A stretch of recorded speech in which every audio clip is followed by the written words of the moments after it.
तो प्यारे बच्चों, कैसे हो आप? मैं हूं निखिल और आप देख रहे हैं श्री राम ऑनलाइन क्लासेस। तो प्यारे बच्चों, प्रीवियस लेक्चर में हम लिक्विड सॉल्यूशंस पे बात कर चुके हैं। हमारे पास जो सोल्यूट था वो भी लिक्विड था और हमारे पास जो सोलवेंट था वो भी लिक्विड था। दोनों को मिक्सअप करके उनके वेपर प्रेशर पे बात कर चुके हैं। प्यारे बच्चों, आज हमें जो बात करनी है कि हमारे पास एक ऐसा सॉल्यूशन रहने वाला है जिसमें जो सोल्यूट होने वाला है वो हमारे पास नॉन वोलेटाइल होने वाला है। नॉन वोलेटाइल का मतलब है वो सोल्यूट हमारे पास सॉलिड फॉर्म में होने वाला है और हमारे पास जो सोलवेंट है वो लिक्विड फॉर्म में होने वाला है, वो वोलेटाइल जो नेचर है उसका होने वाला है। ऐसे सॉल्यूशन के वेपर प्रेशर पे आज हम बात करने वाले हैं। तो चलिए, आज हमारा टॉपिक रहेगा vapour pressure of solid liquid solution. देखिएगा, मैंने जो सॉलिड है उसको लिक्विड में डिसोल्व करना है और ऐसा जो सॉल्यूशन है उसके वेपर प्रेशर पे हम आज बात करने वाले। तो चलिए देखते हैं क्या हमें ऑब्जर्व होता है। देखिएगा, मैं एक ये कंटेनर ले रहा हूं। इस कंटेनर में हम एक सोलवेंट ले लेते हैं। ये मेरे पास एक सोलवेंट है और हम बहुत बार देख चुके हैं कि हम सोलवेंट को ए से रिप्रेजेंट करते हैं। तो ये कोई कंटेनर है जिसमें एक सोलवेंट है और इस सोलवेंट की सरफेस पे उस सोलवेंट के मॉलिक्यूल हैं और ये वोलेटाइल है, मतलब इसकी सरफेस पे वेपर्स बनेंगी और वेपर इसकी सरफेस पे जो प्रेशर लगाने वाली है उसको हम कहेंगे P nought A. P nought A is the vapour pressure of pure state. तो ये हमारे पास जो ए है वो सोलवेंट था और उसका प्योर स्टेट का जो वेपर प्रेशर है वो पी नॉट है। इसमें हम जो है ये जो सोल्यूट है, सोल्यूट को हम बी से रिप्रेजेंट करते हैं और उसमें हम एक नॉन वोलेटाइल सोल्यूट मिला रहे हैं। नॉन वोलेटाइल सोल्यूट मिला रहे हैं तो हमें पता है नॉन वोलेटाइल सोल्यूट का कोई भी वेपर प्रेशर नहीं होता। तो पी नॉट बी क्या होने वाला है? जीरो होने वाला है। इस सोल्यूट का प्योर स्टेट का वेपर प्रेशर है वो क्या होने वाला है? जीरो होने वाला है। जब हम सोल्यूट और सोलवेंट को मिक्स कर देते हैं तो हमारे पास देखिएगा एक सॉल्यूशन बन जाएगा। ये मेरे पास है, वो तैयार हो गया है सॉल्यूशन। सॉल्यूशन में आप देखेंगे सरफेस पे ए के भी पार्टिकल है, बी के भी पार्टिकल है, ए के भी पार्टिकल है, बी के भी पार्टिकल है, ए के भी पार्टिकल है। इस तरह कॉन्टिन्यूअस आपको ए और बी के पार्टिकल दिखाई देंगे। अब जब देखिएगा, मुझे ये बताइएगा कि जब मैंने इन दोनों कंपोनेंट्स को मिक्स कर दिया तो इस सॉल्यूशन में कौन सा कंपोनेंट है वो वेपर प्रेशर बनाएगा? क्या ए इस सॉल्यूशन में वेपर प्रेशर बनाएगा? जरूर, जवाब होगा हाँ, बनाएगा, क्योंकि ए है वो वोलेटाइल नेचर का है और वोलेटाइल नेचर होने के कारण ये वेपर प्रेशर है वो कॉज करेगा। क्या बी जो कंपोनेंट है वो कोई वेपर प्रेशर क्रिएट करेगा? तो जवाब है नहीं। रीजन क्या है? बी कंपोनेंट कैसे नेचर का था? नॉन वोलेटाइल नेचर का था और जब हमने इसको नॉन वोलेटाइल को इस वोलेटाइल सोलवेंट में मिला के सॉल्यूशन बना दिया है तो ऑब्वियस सी बात है नॉन वोलेटाइल कंपोनेंट का इस सॉल्यूशन में वेपर प्रेशर में कोई रोल नहीं होगा। मतलब यहाँ जो बी है वो कोई भी वेपर प्रेशर क्रिएट नहीं करने वाला है। तो पहली बात तो हमें ये सीखने को मिली है कि जब हम इन दोनों को मिला देंगे तो जो सॉल्यूशन में जो वेपर प्रेशर है, सॉल्यूशन में जो वेपर प्रेशर है वो ड्यू टू ए या हम कह सकते हैं सोलवेंट के कारण ही होने वाला है। सोल्यूट के कारण कोई वेपर प्रेशर नहीं होने वाला है। तो सबसे पहली चीज तो हमें ये देखने को मिली है कि जो वेपर प्रेशर होगा, वेपर प्रेशर ऑफ सॉल्यूशन, वो ड्यू टू ए मतलब सोलवेंट के कारण ही होने वाला है। सोल्यूट के कारण कोई वेपर प्रेशर नहीं होने वाला है। चलिए, दूसरी बात मुझे आप ये बताइए कि ये जो ए जो प्योर स्टेट में है जितना वेपर प्रेशर क्रिएट कर रहा था, क्या यहां भी उतना ही वेपर प्रेशर क्रिएट करेगा? जरा मुझे सोच के बताइए कि जो ए है वो प्योर फॉर्म में, अपनी प्योर स्टेट में जितना वेपर प्रेशर क्रिएट कर रहा था, क्या उसमें हम नॉन वोलेटाइल सोल्यूट मिला दें तो क्या उतना ही वेपर प्रेशर क्रिएट करेगा? चलिए इसको हम एक एग्जांपल से समझते हैं। आपके पास मान लीजिए एक डोना है, एक पैन है, उसमें आपने आधा लीटर पानी भर रखा है। आप उस आधा लीटर पानी को गर्म कर रहे हैं, उस पर प्लेट रख के, उस पर ढक्कन रख के, उस पैन पे ढक्कन रख के आप आधा लीटर पानी को गर्म कर रहे हैं। पानी को गर्म करेंगे तो जो पैन है, जो टॉपिया है, जो डोना है, उसके अंदर वेपर्स बनेंगी और वो प्रेशर बनाएंगे और उसको हम क्या कहेंगे? वेपर प्रेशर कहेंगे। अगर आप इसी डोने वाले पानी में, जो आपने पानी लिया है, अब इसी डोने वाले पानी में आप एक नॉन वोलेटाइल सोल्यूट मिला देते हैं। आपने मान लिया उसमें 3-4 मुट्ठी मिट्टी की मिला दी, मिट्टी नॉन वोलेटाइल सोल्यूट है। अब जैसे ही उस पानी में, डोने के पानी में मिट्टी मिला देंगे तो वो एक गाढ़ा कीचड़ बन जाएगा। अब इस गाढ़े कीचड़ को गर्म करेंगे तो क्या उतना ही वेपर प्रेशर बनेगा? उस प्लेट पे, उस डोने के अंदर क्या उतना ही वेपर प्रेशर बनेगा? नहीं बनेगा। जो पानी प्योर स्टेट में था वो ज्यादा वेपर प्रेशर बनाएगा बजाय उस कीचड़ के। तो वही सीन यहां आप देख रहे हैं कि जब ये सॉल्वेंट प्योर स्टेट में था तब ज्यादा वेपर प्रेशर क्रिएट कर रहा था, और जब हमने इसमें नॉन वोलेटाइल सोल्यूट मिला दिया है तो अब इस नॉन वोलेटाइल सोल्यूट के कारण इस सॉल्वेंट में उतना वेपर प्रेशर, ये सॉल्वेंट उतना वेपर प्रेशर क्रिएट नहीं कर पाएगा। मतलब मैं ये कह सकता हूं कि जो सॉल्वेंट है उसका प्योर स्टेट का वेपर प्रेशर है वो ज्यादा होने वाला है। चलिए एक बात और देखते हैं, क्या यहां जो ए है वो जो वेपर प्रेशर क्रिएट कर रहा है उसको हम P0A कहेंगे? बिल्कुल नहीं कहेंगे। मैं पिछले लेक्चर में बता चुका हूं P0A क्या है? प्योर स्टेट का वेपर प्रेशर है। क्या यहाँ प्योर स्टेट है सॉल्वेंट की?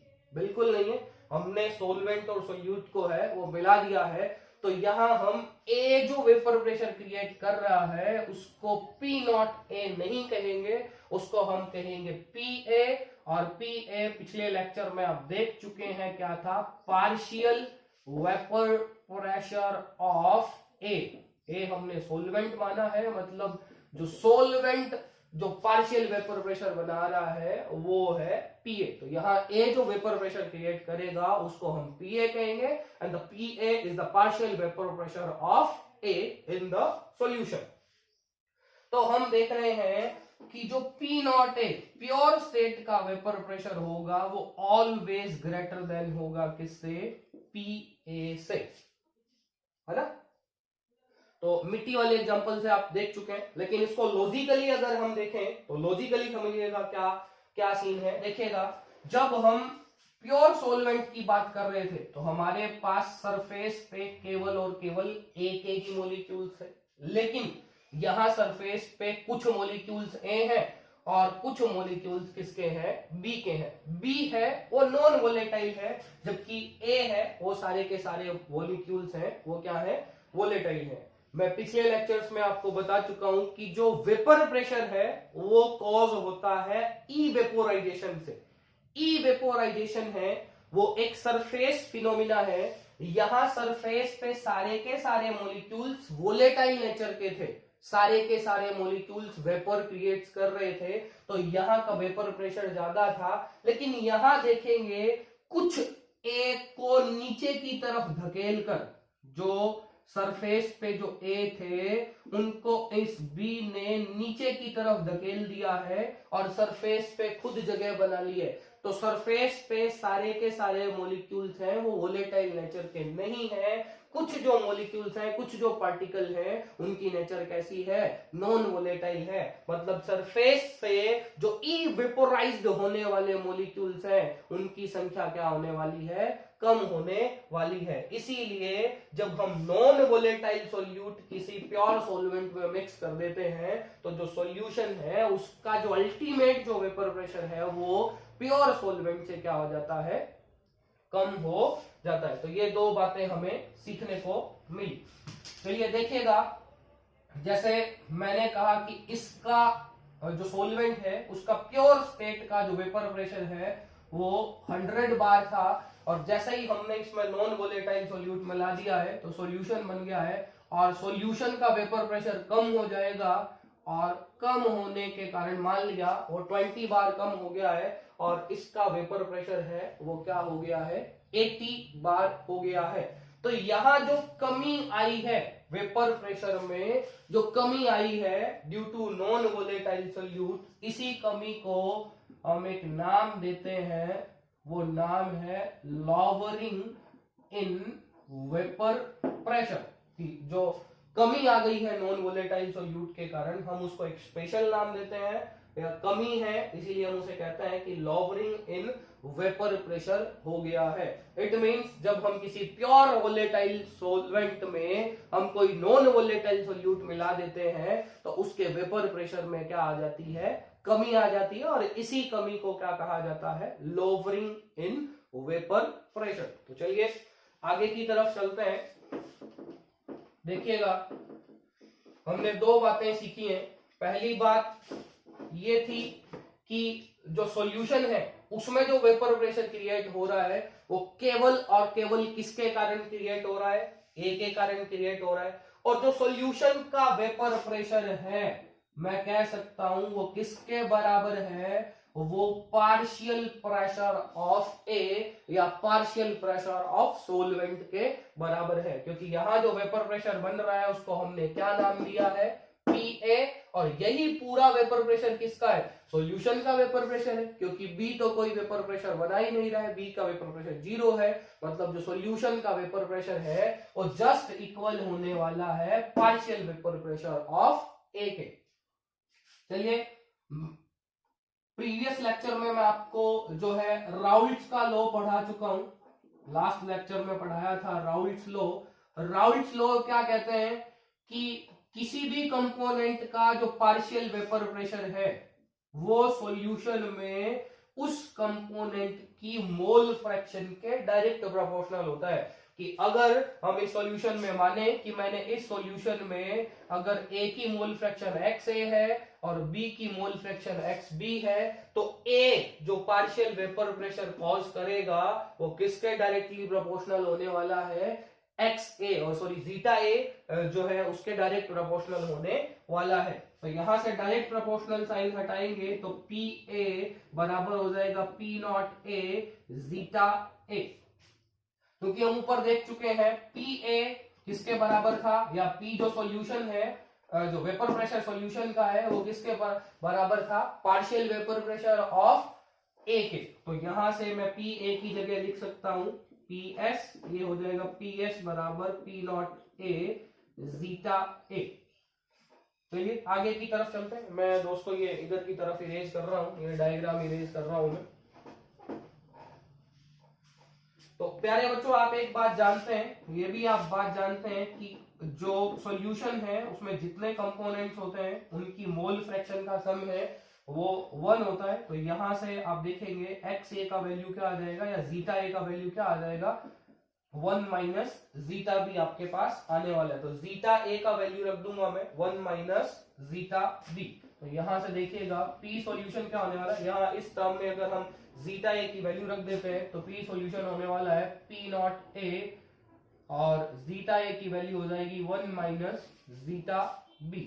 आप अंदर मल्टीप्लाई कर दीजिए तो ये हो जाएगा P nought A minus P nought A zeta B. इस टर्म को इधर लेके आइए और इस पी एस को उधर लेके आइए, ट्रांसफर करेंगे तो आपको ये देखने को मिलेगा P nought A minus P S बराबर हो जाएगा P nought A zeta B. देखिएगा यहां से पी नॉट ए क्या था, पी नॉट ए आपको मालूम है पी नॉट ए क्या था, vapour pressure of pure A. Okay, PS क्या था, वेपर प्रेशर ऑफ सॉल्यूशन। तो हम देख चुके हैं कि प्योर जो सॉल्वेंट था उसका वेपर प्रेशर ज्यादा होता है, और जब उसमें नॉन वोलेटाइल सोल्यूट मिला देता है तो जो सॉल्यूशन बन जाता है उसका वेपर प्रेशर क्या होता है, कम होता है।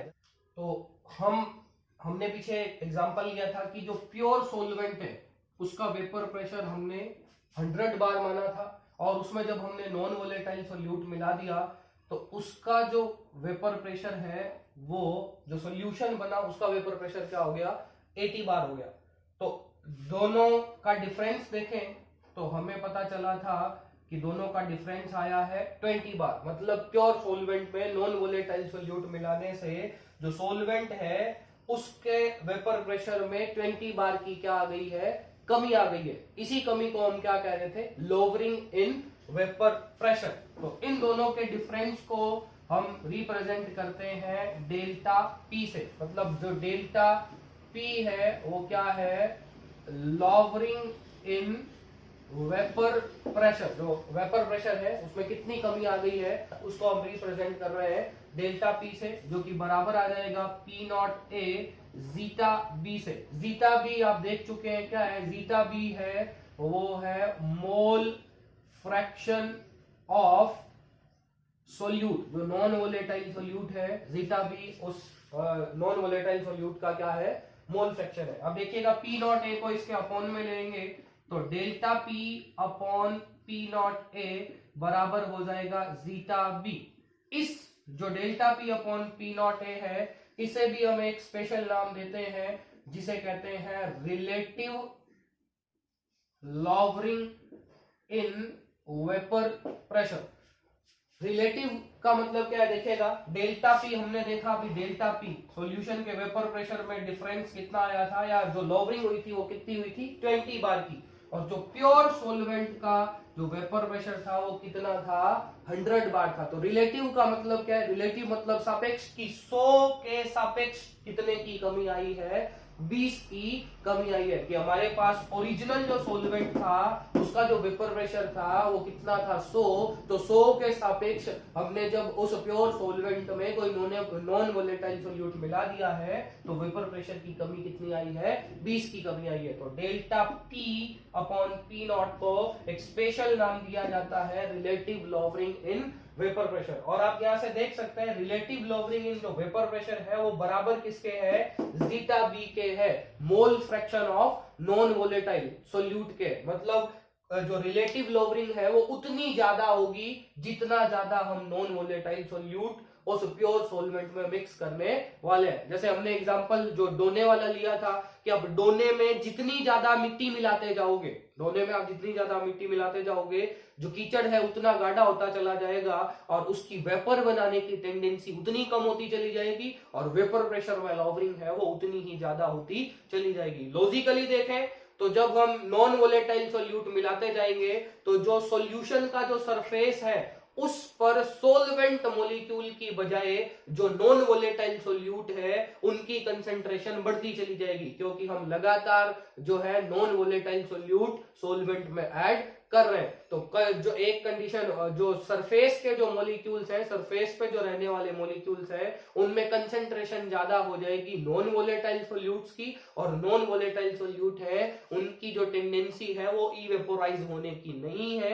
इसीलिए जो सॉल्यूशन है जिसमें हमने नॉन वोलेटाइल सोल्यूट मिलाकर जो सॉल्यूशन बनाया है उसका वेपर प्रेशर क्या होने वाला है, प्योर सोलवेंट से कम होने वाला है। तो आज प्यारे बच्चों हमने लॉवरिंग इन वेपर प्रेशर देखा। कल के लेक्चर में हम इस कॉन्सेप्ट पे न्यूमेरिकल करेंगे, राउल्ट्स के लॉ पे न्यूमेरिकल करेंगे।